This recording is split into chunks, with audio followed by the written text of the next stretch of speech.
We're back here again in Toledo, perhaps the district that we've spent the most time doing Amnesty outreach.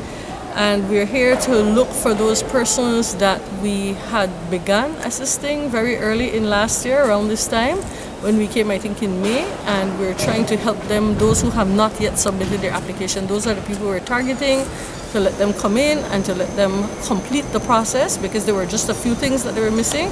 So we have reached out to them for them to come in to finish the process and submit an application, since Amnesty registration is with us.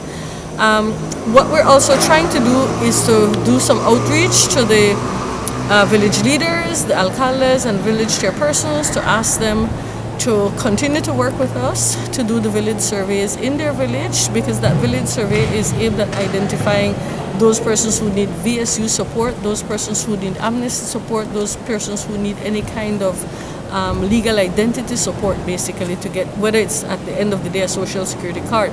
So through that exercise that we're doing in the 47 villages out of the 48 in Toledo, we're encouraging village chairpersons and alcaldes to complete that survey, to work with us, to reach out to us, to let us know what additional help they need, because the data from that survey that we're doing is what is going to inform vital statistics on where the greatest need is for their services, where they'll actually provide the service from, because they have assured us that they will be coming back. We're discussing right now a tentative date of perhaps in March. We're not sure.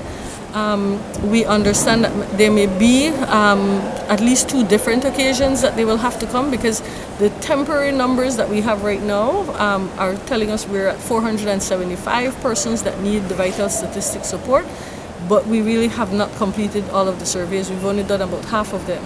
It's not just for vital stats, but it's also to find out who needs a national ID, whether it be a foreign ID from Honduras, El Salvador, or Guatemala, or who needs a Belize Social Security card, or who needs to renew their old Belize permanent resident card. That is also a process, a very long process and very difficult process for people who live here. And so we're trying to get those numbers to see how many people are in need of that service too, so we can enter into a discussion with immigration to see how we can get immigration to come with us on one of the clinics that we're doing for the legal identity, to start the process of getting people's information, getting their name, going back to the headquarters, verifying if they can find the files and what is on the files, what is needed, and then of course their forms to complete. And then those persons will need a machine-readable document, be it a DPI or a passport, or any of the country IDs, whether from El Salvador, Honduras.